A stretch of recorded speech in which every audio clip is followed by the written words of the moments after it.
할렐루야. 예, 오늘 이 저녁에도 우리 하나님의 사랑과 은총이 저와 여러분에게 함께 하시기를 간절히 기원합니다. 오늘 말씀 제목 한번 따라합니다. 부활하신 주님의 선물. 부활하신 주님의 선물. 예, 오늘 이 저녁에는 부활하신 주님의 선물이라는 제목으로 하나님 말씀 나누겠습니다. 귀한 하나님의 말씀의 은혜가 우리 모두에게 있기를 간절히 소원합니다. 이 땅에 수많은 종교들이 있습니다. 수많은 종교들이 있지만은 죽음의 문제를 해결한 종교는 없습니다. 또 이 땅에 수많은 사람이 오고 갔지만은 사망의 권세를 이긴 사람은 아무도 없습니다. 우리 사람 중에 죽음의 권세, 사망의 권세를 이긴 사람은 아무도 없습니다. 제가 질문 하나 합니다. 우리가 죽었다 깨어나도 안 되는 게 뭐가 있을까요?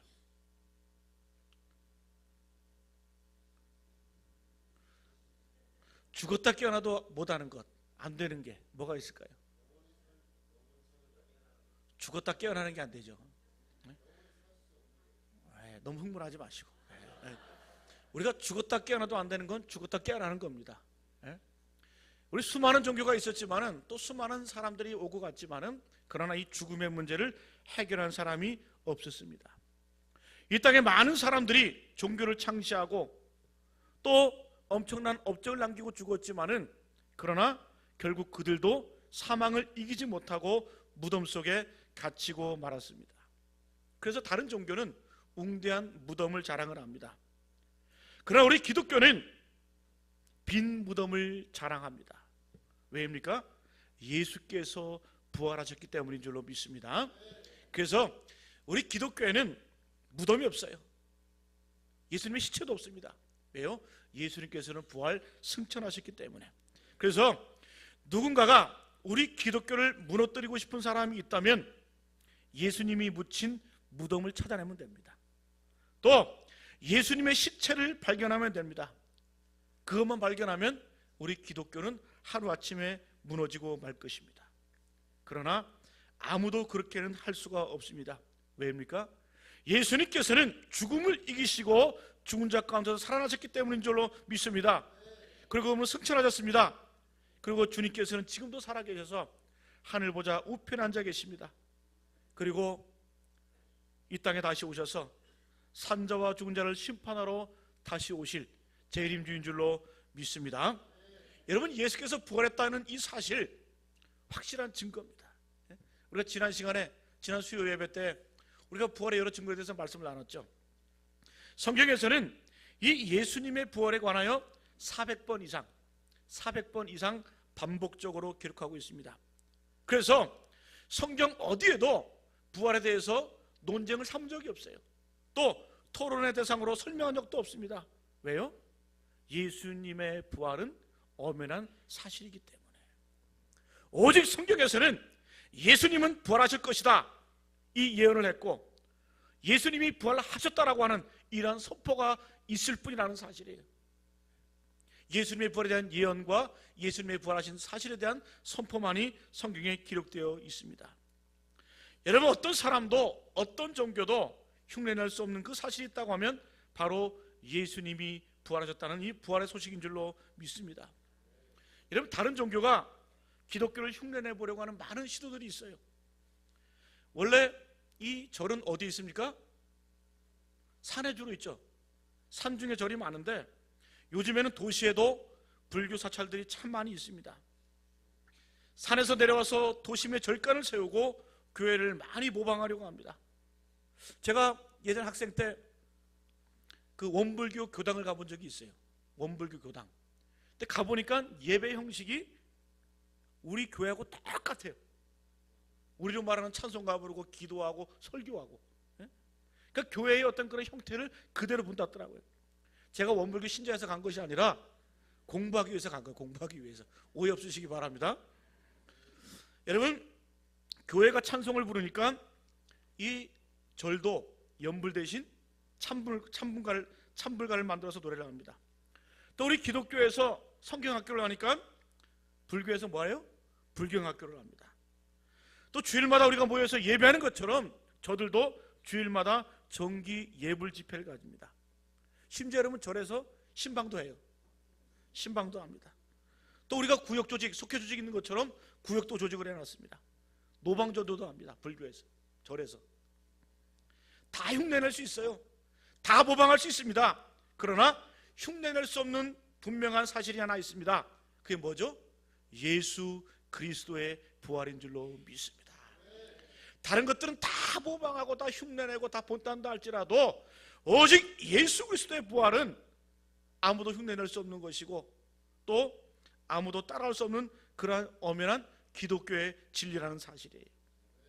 그래서 여러분, 기독교 역사 속에서도 이 예수 그리스도의 부활이 강조되지 않았던데 이런 때는 기독교의 역사가 쇠퇴를 했습니다.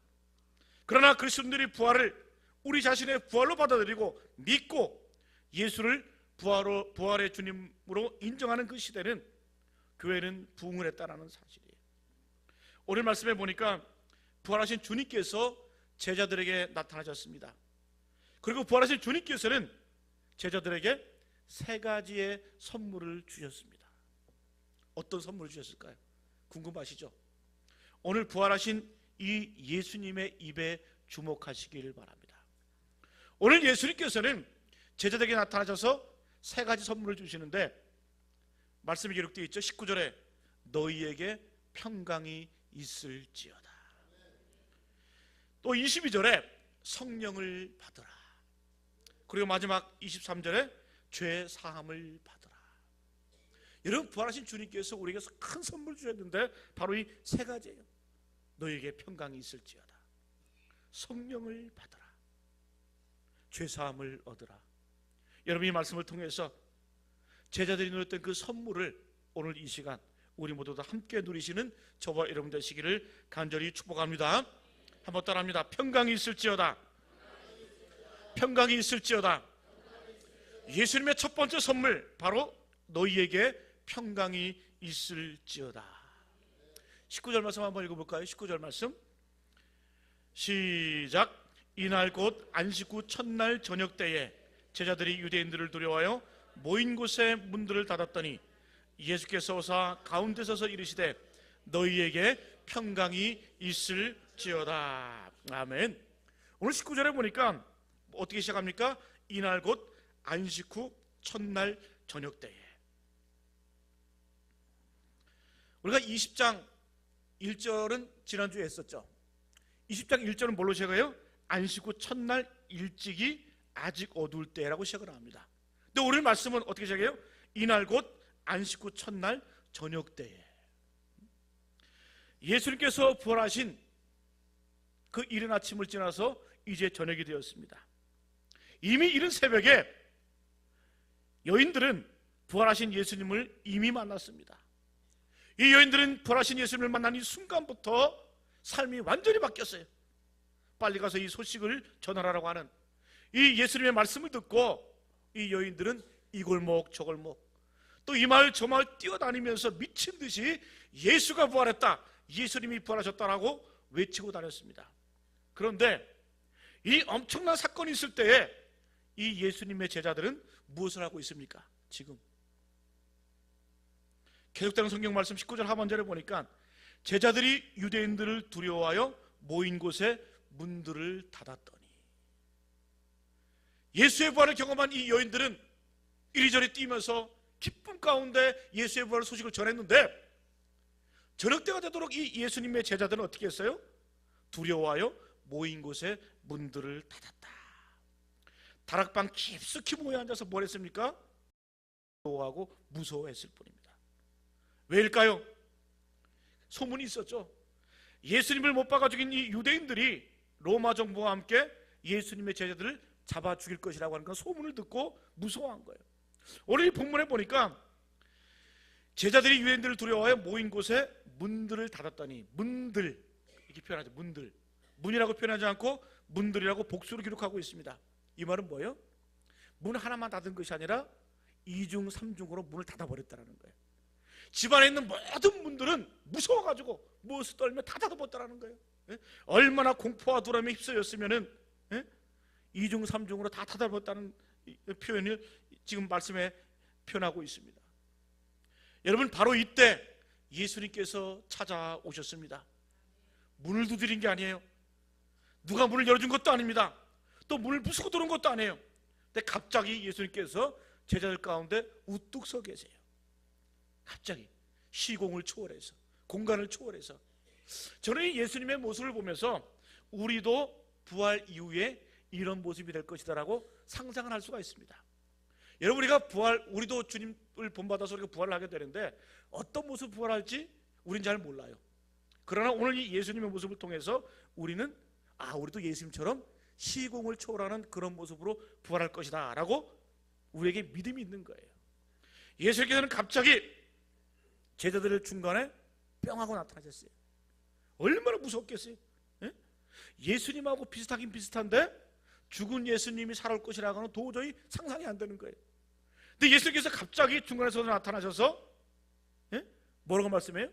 너희에게 평강이 있을지어다.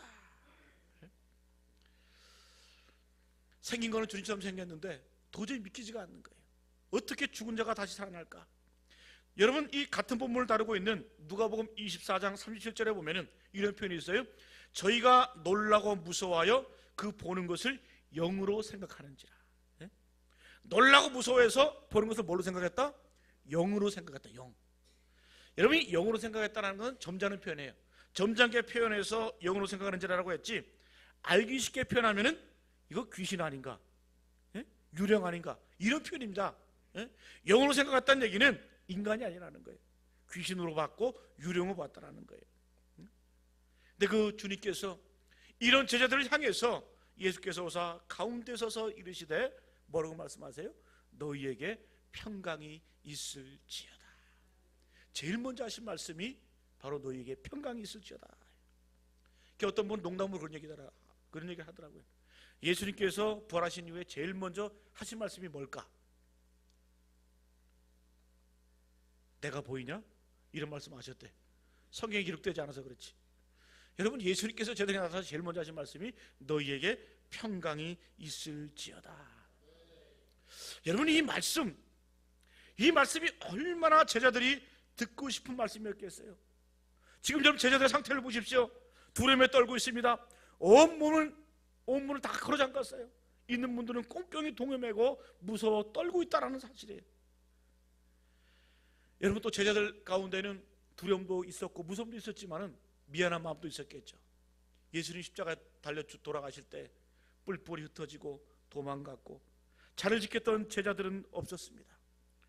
또 예수님의 그 시체를 게살픈 여인들과 이름 없는 제자들, 아리마대 요셉이나 니고데모가 장례를 치르는 그 현장에 예수님의 제자들은 없었습니다. 이런 제자들 가운데 우리 주님께서 찾아오셨습니다. 근데 우리 예수님께서는 배신자들을 책망하기 위해서 찾아온 것이 아니에요. 꾸중하기 위해서 찾아온 것이 아니에요. 끝없는 용서를 안고 오셨다는 사실이에요. 그리고 뭐라고 말씀합니까? 너희에게 평강이 있을지어다. 용서의 선포고 사죄의 선포인 줄로 믿습니다.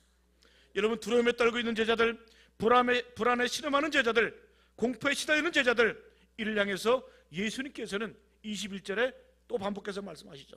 너희에게 평강이 있을지어다. 아마도 제자들이 안 믿었던 것 같아요. 주님께서 26절에 또 말씀하세요. 너희에게 평강이 있을지어다.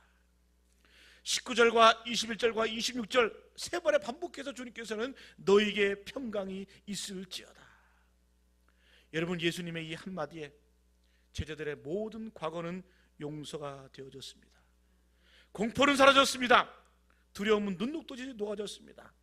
또 의심의 먹구름은 깨끗이 끝났습니다.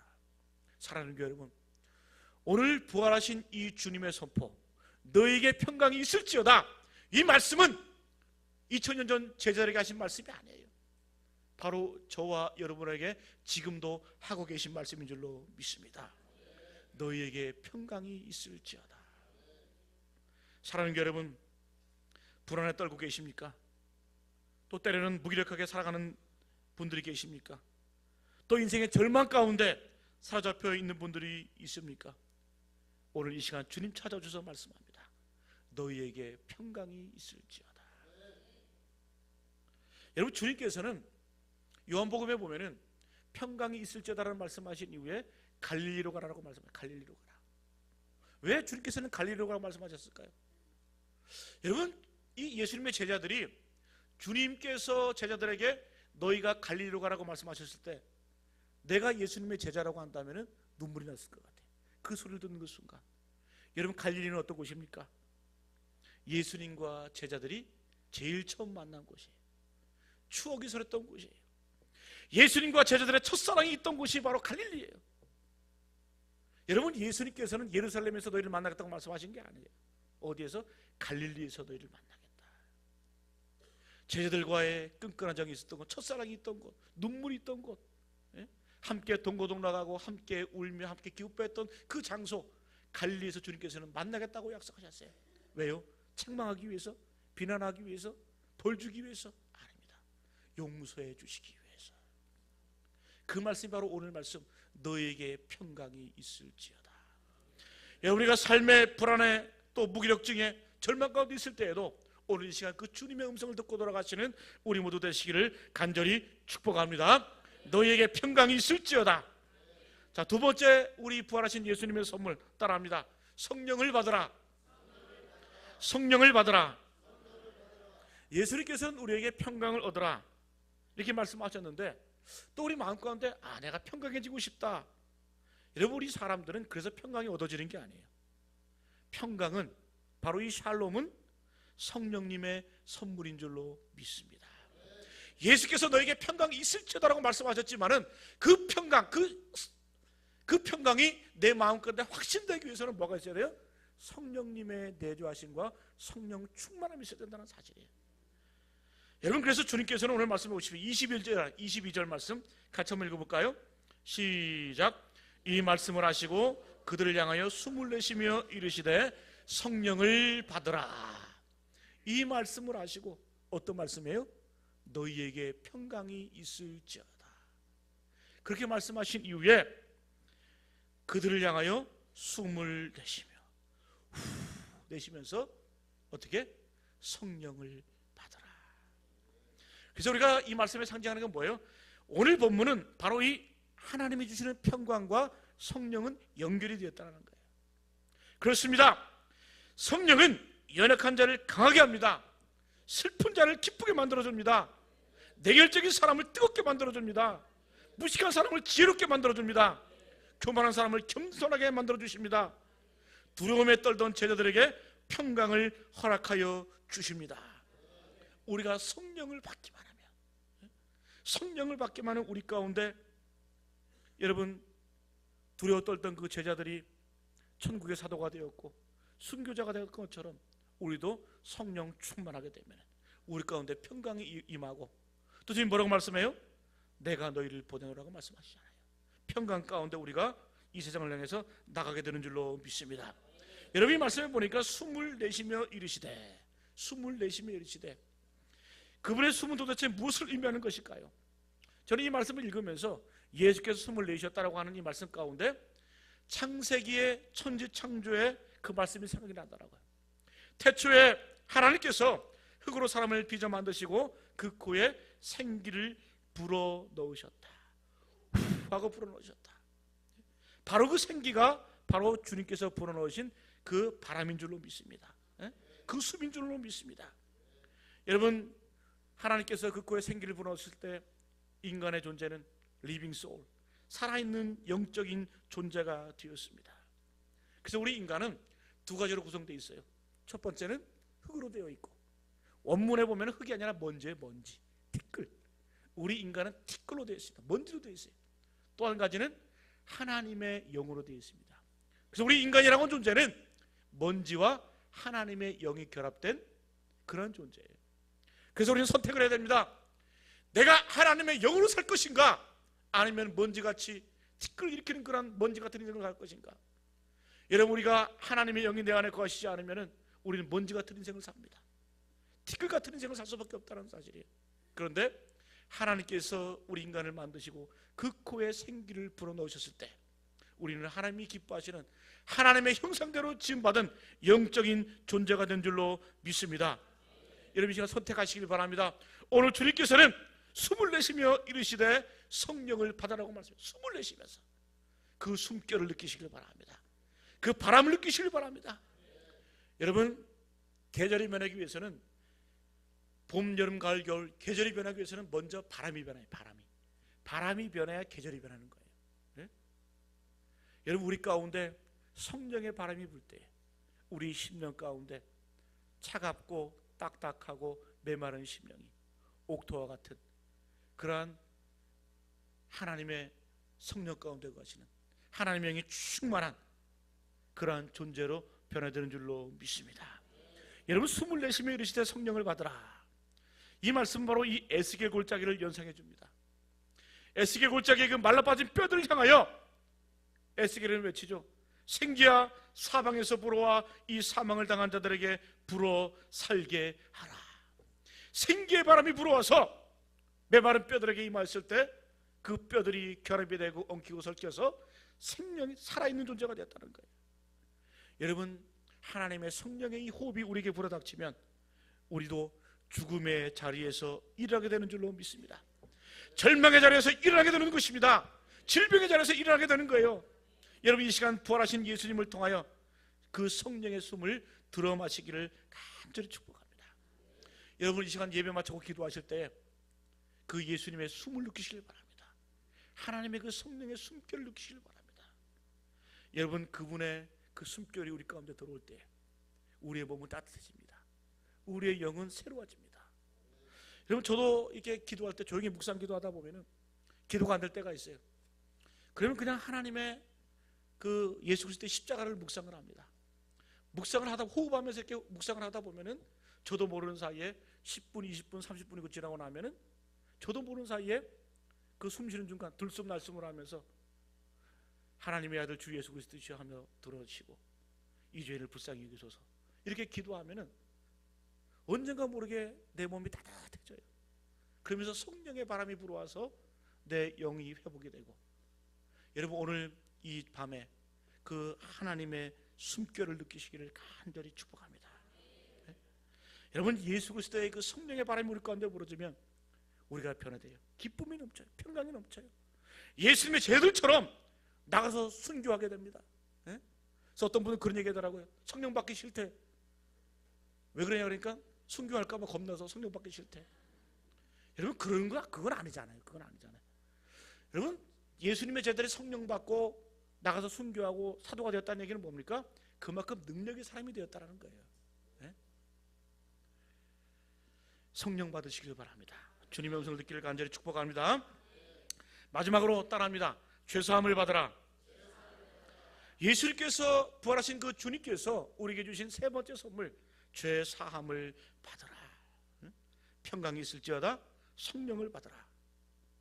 그리고 23절 같이 한번 읽어볼까요? 시작. 너희가 네 죄든지 사하면 사여질 것이요 네 죄든지 그대로 두면 그대로 있으리라. 우리가 사람의 죄를 사할 수 있는 권세는 누구에게만 있어요? 하나님께만 있습니다. 사람이 어떤 사람의 죄를 사한다 그래서 그 죄가 없어지는 건 아니에요. 또 우리가 반대로 용서하지 않는다 그래서 하나님이 그 죄를 용서할 수 없는 분은 아니에요. 네? 여러분 이 말씀 뭐냐면은 주님께서 네 죄든지 사하면 사질 것이 이 말씀 뭐냐면은 우리에게 용서의 능력이 있다는 것이 아니라 용서할 수 있는 권세가 있다는 거예요. 네? 이건 뭡니까? 우리의 인생의 변화를 말하는 겁니다. 두려움의 존재에서 저주의 인생에서 죄된 인생에서 이제 죄사함을 선포할 수 있는 그러한 존재가 되었다는 사실이에요. 그래서 여러분 이 말씀 뭐냐면 바로 용서할 수 있는 사람이 되었다는 것을 우리에게 상징해주고 있습니다. 그래서 주님께서 이 말씀하신 건 어떤 의미예요? 우리 가운데 죄사함을 선언하는 권세가 우리에게 있다는 거예요. 선포하십시오. 그래서 나는 자유하다. 나는 죄사함을 얻었다. 나는 해방되었다. 죄와 사함에서 해방됐다는 이런 선포, 이런 권세를 가지고 선포하라는 거예요. 이런 말씀을 주님께서 우리에게 하시는 줄로 믿습니다. 여러분 그래서 우리가 내 자신에게 먼저 사죄의 은혜를 선포하고 사죄의 선언을 하고 그 다음에 이제는 원수를 향하여 용서를 선포할 수 있어야 된다는 사실이에요. 여러분, 그래서 우리가 예수 믿고 부활하신 그 주님을 우리 가운데 모셔드리면 더 이상 우리 두려워하시면 안 돼요. 예? 더 이상 우리가 염려하시면 안 돼요. 제가 예전에 어떤 분이 저한테 상담 전화를 하셨더라고요. 우리 교회는 안 해요. 예전에 교회에 있을 때 그분은 이제 신문사에 근무하던 분인데 신문사 이사예요. 똑똑한 분이죠. 근데 그분이 저한테 그런 얘기를 하더라고요. 어떤 선교사라고 하는 분한테 전화가 왔대요.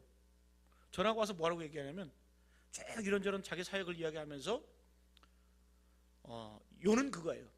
자기에게 선교를 후원하지 않으면 당신에게 저주가 임할 것이다.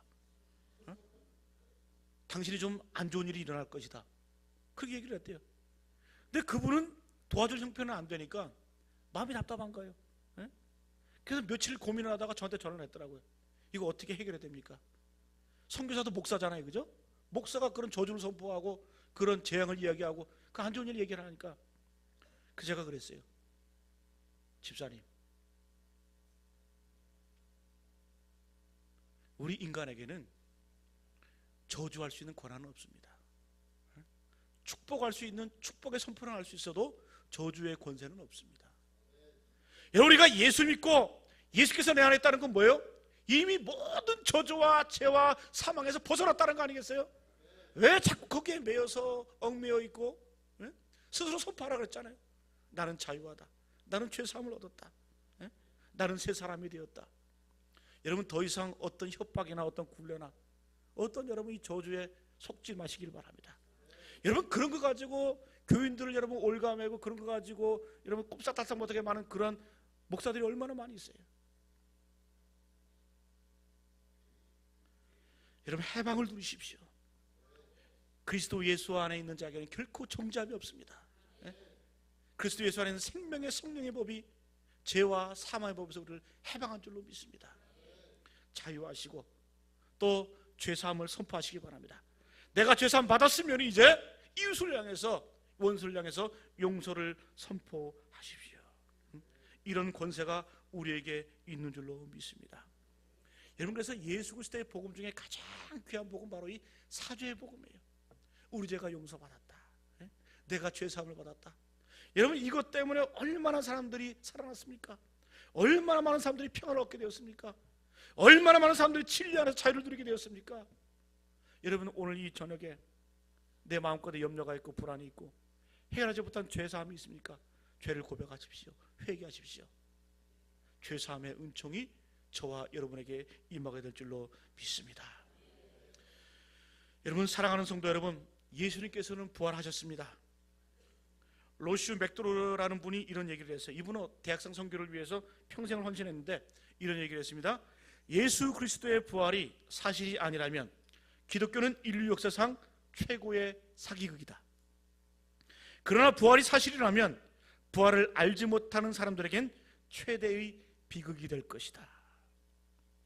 사도 바울도 같은 말을 했죠. 그리스도께서 만일 다시 살아나지 못하셨으면 우리 전파하는 것도 헛것이요 또 너희의 믿음도 헛것이며 모든 사람 가운데 우리가 가장 불쌍한 자다. 예수 부활을 붙들어야 돼요. 여러분가 예수님 믿으면서도 예수 부활을 믿지 못하잖아요. 그건 저주예요. 그건 비극이에요.